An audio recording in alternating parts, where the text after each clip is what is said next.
Voilà, je pense que c'est Ouais. Pierre Félix. Voilà, à toi. Bonjour à tous, chers maîtres, chers collègues, merci de me donner l'occasion de présenter les résultats de mon étude que j'ai menée dans le cadre de mon master 2 de sciences chirurgicales et donc qui s'intitule Évaluation de l'ostéo-intégration d'un implant sternal en alumine poreuse chargé en antibiotiques, donc chez la brebis, qui a été encadré par le docteur Tricard. Notre problématique, c'est que l'ostéite sternale post-sternotomie, c'est une pathologie qui est relativement complexe, avec des patients qui sont généralement très lourds, très comorbides, souvent diabétiques, vasculaires, tabagiques, et pour lesquels une prise en charge actuelle, et il n'existe pas de prise en charge consensuelle. On a deux objectifs quand on prend en charge ces patients-là. Le premier, c'est de guérir l'infection, qui est souvent une infection donc, qui est chronique avec des bactéries qui sont souvent multirésistantes. Et le deuxième, c'est donc de restaurer ou d'assurer une stabilité donc, au niveau de la cage thoracique. Et donc, l'enjeu, ça va être ici d'implanter une prothèse donc, dans un milieu qui sera non pas septique infecté, mais au moins colonisé par des bactéries. Notre critère de jugement donc, principal a été l'évaluation histologique de l'ostéo-intégration de notre prothèse par le tissu hôte. Nos critères de jugement secondaires, donc, ça a été d'évaluer l'ostéo-intégration de la prothèse de manière indirecte par des scanners, et puis d'évaluer donc la cinétique de relargage des antibiotiques en concentration donc locale et en concentration systémique. Donc pour ça, on a monté une étude avec 12 brebis, deux groupes de brebis, un groupe de brebis qu'on a suivi pendant 3 mois et un groupe de brebis qu'on a suivi pendant 6 mois donc au CIRPO, qui est un centre agréé pour la recherche sur l'ovin. Dans chacun de ces deux groupes, on a implanté donc 6 sternums, donc trois implants qui ont été chargés en antibiotiques, donc en vancomycine et gentamicine, et trois implants qui étaient non chargés en antibiotiques, pour comparer ça donc à 3 mois et à 6 mois. Une fois implanté, donc on a dosé en post-opératoire les antibiotiques dans le liquide de redon et dans le sang. Donc les concentrations en antibiotiques. On a ensuite réacheminé les brebis donc sur le lieu de la chirurgie pour les scanner juste avant l'explantation, donc à 3 mois et à 6 mois, avant une euthanasie et une explantation d'un bloc pour une analyse histologique. Donc on a essayé de faire ça dans les conditions les plus propres possibles dans un bloc opératoire qui est agréé pour opérer des animaux, avec un champage le plus stérile possible, en réalisant donc une sternotomie inférieure assez basse, avant donc d'effectuer une résection de la partie inférieure du sternum de la brebis, donc une sternectomie, après ouverture donc du processus glyphoïdien par une scie à os. Donc, une fois qu'on a retiré ce morceau de sternum, on s'assurait donc que notre prothèse elle puisse bien rentrer donc dans la loge de résection. On a mis ensuite donc un drain qu'on retirait avant de réveiller la brebis, qui nous permettait d'exsuffler notamment l'air qu'il y avait juste en arrière du sternum sur une éventuelle ouverture des plèvres, et pour permettre au redon donc de garder le vide. On mettait ensuite donc 3 files d'attente de mersilène, et on fixait donc ensuite la prothèse pour éviter donc des déplacements, d'éventuels déplacements secondaires. Ça, c'est le résultat final, donc avec le drain de redon qui passe juste en avant, et puis ensuite une fermeture classique, plan par plan, et des agrafes sur la peau. Pour la procédure d'explantation, on reprenait donc la même incision, et on arrivait donc sur notre bloc sternum avec la prothèse au milieu, qui ressemblait donc à ça, qu'on réséquait donc de manière assez large, toujours avec une scie à os. On était souvent obligé de finir au bistouri électrique pour la partie postérieure, avec des adhérences qui s'étaient créées donc au niveau du péricarde, et donc ça donnait donc ces pièces-là qui ont été explantées avec la prothèse au milieu, et donc qui ont été mises dans du formol et envoyées en analyse histologique. Donc l'analyse histologique, elle s'est faite après fixation dans du formol, inclusion en paraffine, et donc une coloration au bleu de Stevenel, qui permet de colorer donc, les noyaux cellulaires en bleu, et la solution de picrofuscine donc, qui permet de colorer en rose et rouge donc le collagène qui est présent donc, dans l'os, Donc ça a été euh, nos résultats. Donc pour les brebis qui ont eu une prothèse non chargée en antibiotiques à 3 mois, on voit qu'on a déjà donc une ostéo-intégration de l'os. Enfin, la prothèse est colonisée par de l'os donc du tissu hôte. Et quand on zoome, on s'aperçoit en fait qu'on a dans la totalité de la prothèse à l'intérieur, des noyaux cellulaires qui témoignent donc d'une présence cellulaire, et puis du rose, donc qui veut dire qu'il y a sécrétion de collagène, et donc une ossification qui est en cours. On n'avait pas de différence entre les prothèses chargées et non chargées en antibiotiques, puisqu'on voit ici à 3 mois, donc la prothèse est chargée en antibiotiques. Et puis on voit donc au bout de la flèche, donc on avait aussi un vaisseau sanguin qui était présent sur cette coupe-là, donc à l'intérieur de la prothèse.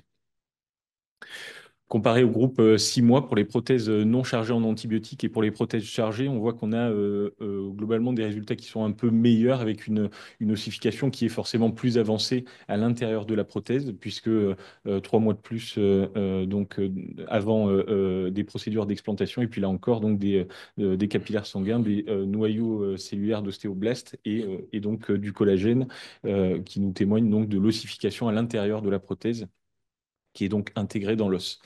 Pour la partie analyse tomodensitométrique, donc on a fait lire les scanners à des radiologues qui étaient en aveugle de nos procédures. Leur analyse, elle a consisté à établir un score d'ostéo-intégration, donc qui est un score qui allait de 0 à 2, arbitrairement fixé, 0 étant l'absence visuelle d'ostéo-intégration, et 2 étant l'ostéo-intégration totale de la prothèse dans l'os.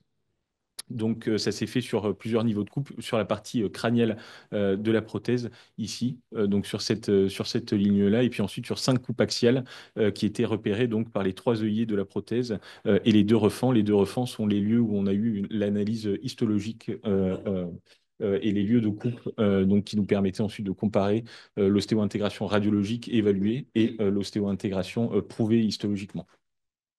On a 2 brebis qui ont présenté une infection de prothèse. Donc, c'est des brebis du groupe 3 mois avec des prothèses non chargées en antibiotiques. Il y a eu un déplacement secondaire de ces prothèses, et donc évidemment pour ces brebis-là, on n'a pas eu d'ostéo-intégration.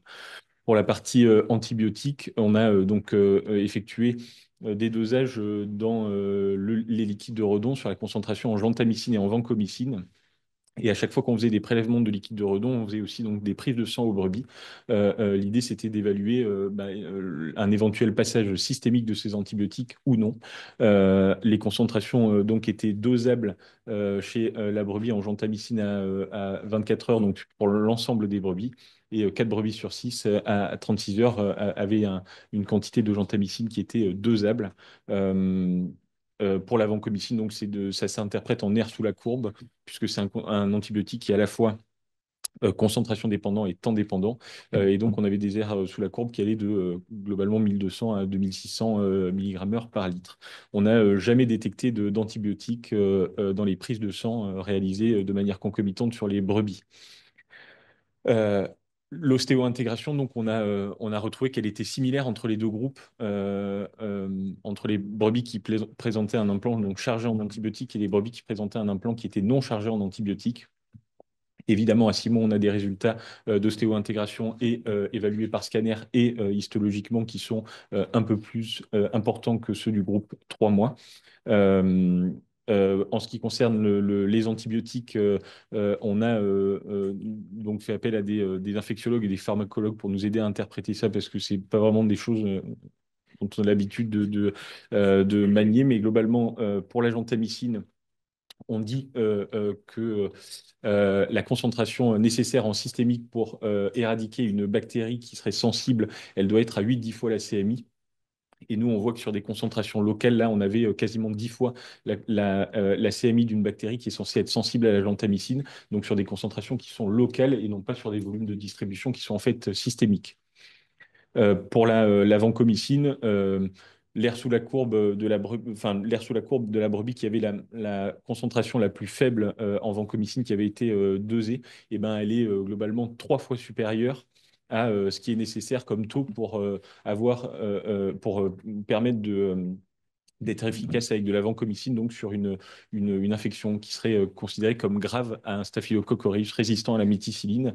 Et encore une fois, c'est des concentrations qui sont normalement évaluées pour être en systémique et qui sont ici des concentrations dosées localement.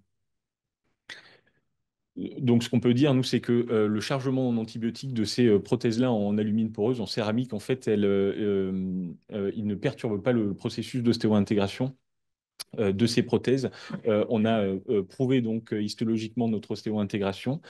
Et en fait, cette ostéo-intégration, qu'est-ce qu'elle permet? Elle permet d'éviter la création d'un biofilm bactérien qui ferait le lit donc éventuellement d'une récidive de l'infection. Et puis le fait que ça soit ostéo-intégré comme ça limite aussi le risque de la casse et du déplacement secondaire, notamment vers le médiastin, et donc où il y a le cœur et les gros vaisseaux. Nos 12 brebis étaient vivantes à l'explantation, ce qui est plutôt pas mal, avec des concentrations locales en antibiotiques donc, qui étaient extrêmement élevées, mais sans passage systémique, et donc pas de problème pour ces effets indésirables. Merci pour votre attention. Des questions dans la salle? Oui. Une question toute basique. Pourquoi des brebis et pas des porcs? Alors, le porc, en 6 mois de suivi, il peut doubler son poids déjà. Et puis, c'est par rapport à l'épaisseur du sternum aussi.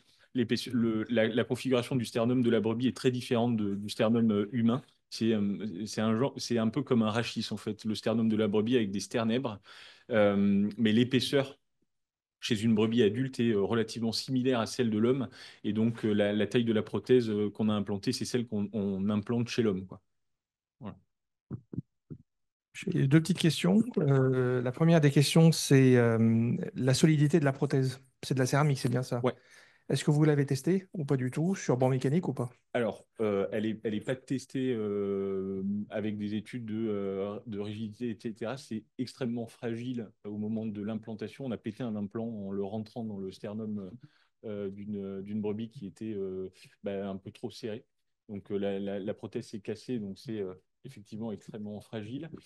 Mais sur les 10 brebis qui n'ont pas présenté de déplacement secondaire, on n'avait aucune fracture prothétique, périprothétique sur les scanners à 3 mois et à 6 mois, ce qui témoigne quand même d'une certaine solidité dans la mesure où la brebis, elle dort sur le sternum et évidemment, sur les premiers jours, en marchant, elle a sollicité son sternum et elle aurait pu D'accord. entraîner donc, des fractures de prothèse. Je pense que si jamais vous voulez pousser un tout petit peu, ça pourrait être intéressant à un moment quelconque de faire des études mécaniques Ouais. sur avant implantation versus après, parce que là, vous êtes en train de parler de colonisation de votre matrice en fait Ouais. en céramique Ouais. et de voir si cette colonisation lui confère des caractéristiques de solidité plus importantes. Parce que j'imagine que le but de ce type de matériel, si vous pensez passer à une application humaine, c'est d'une part la sternectomie dans le cadre de tumeurs et vous voulez remplacer par quelque chose éventuellement qui puisse redonner de la tenue, ou pas du tout? Alors, pour ça, on a un autre dispositif qui est le sternum en D'accord. céramique, le céramyle, mais Deuxième question, c'est pour l'infection.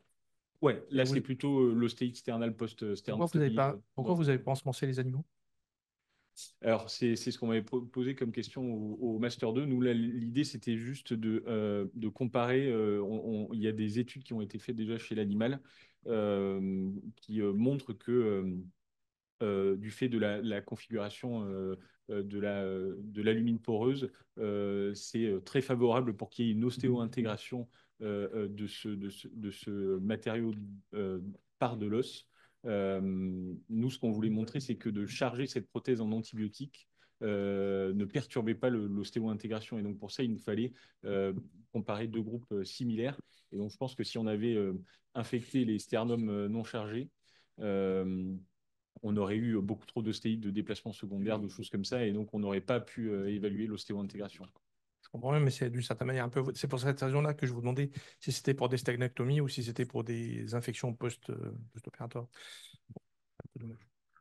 D'ailleurs, au passage, tu as regardé dans le registre Epitor, justement, le nombre de malades que ça pourrait concerner? Alors, c'est dans Epicard, non, mais j'ai pas regardé. La littérature, elle rapporte 5 à 6%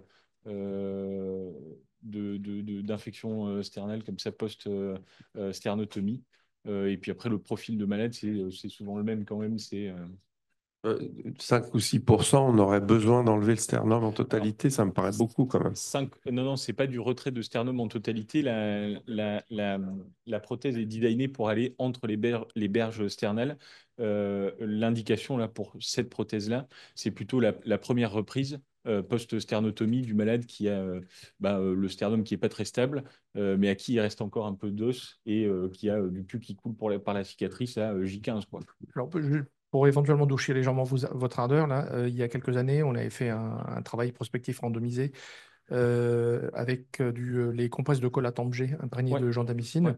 Ouais. On n'avait strictement aucune différence en termes d'infection dans un deuxième temps. La seule différence, c'était que quand on reprenait les patients, on avait des milieux qui étaient stérilisés sur lesquels, du coup, on n'avait pas d'orientation thérapeutique.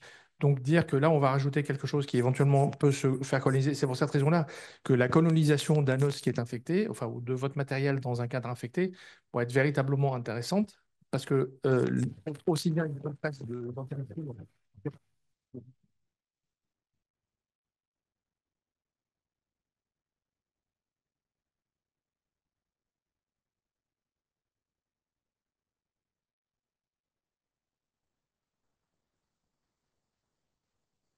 Dans l'idée, la stratégie de pose de cette prothèse, ça serait première reprise, biopsie osseuse et parage, et puis pose de la prothèse dans un second temps après une semaine de vac, quoi. C'est un peu c'est dans cette stratégie-là qu'on intègre notre prothèse. Alors la DER des DER, parce que ouais, Du coup, on est votre bien en retard. matériau, donc c'est donc de l'alumine, c'est une céramique, c'est Ouais. inerte. Par contre, c'est pas résorbable et on revient beaucoup des matériaux implantés qui sont définitifs. En tout cas, nous, pour le larynx, on en revient complètement. Vous avez imaginé d'utiliser autre chose et d'avoir un biomatériau, du coup, qui serait résorbable en quelques mois une fois que l'ostéo-intégration et que la colonisation cellulaire est faite? Alors, je n'ai pas connaissance d'existence de ça pour le sternum. Euh, le, le- c'est vendu comme étant biocompatible, en fait. L'alumine poreuse, ce qui n'est pas tout à fait ce qui veut tout et rien dire finalement, parce que ça ne s'enlèvera jamais.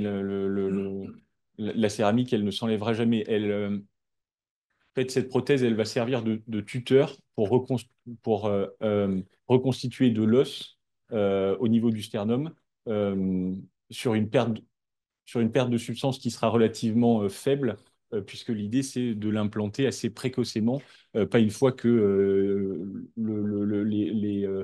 quand on les reprend, ces gens-là, au bloc, et qu'on se rend compte qu'en fait, les côtes, c'est du sucre mouillé, et que donc là, C'est ça. il Du faut coup, l'idéal, ça serait quand même d'avoir un tuteur Ouais. qui, sur de long terme, serait résorbable Ouais. pour votre thèse de sciences Ouais. pour la suite. Ouais. Et autre point aussi, vous nous avez parlé beaucoup de CMI, mais attention, vous nous parlez de concentration minimale inhibitrice. Or, vous voulez éviter une colonisation et il faudrait parler plutôt de CMB bactéricide parce qu'en fait, vous voulez éviter la formation d'un biofilm sur du long terme. Si vous basez uniquement sur la CMI, vous risquez d'avoir quand même des soucis d'infection sur du très long terme. Ouais. Donc, à rediscuter avec vos infectiologues, Ouais. je pense. Ok. Très bien, merci à tout le monde.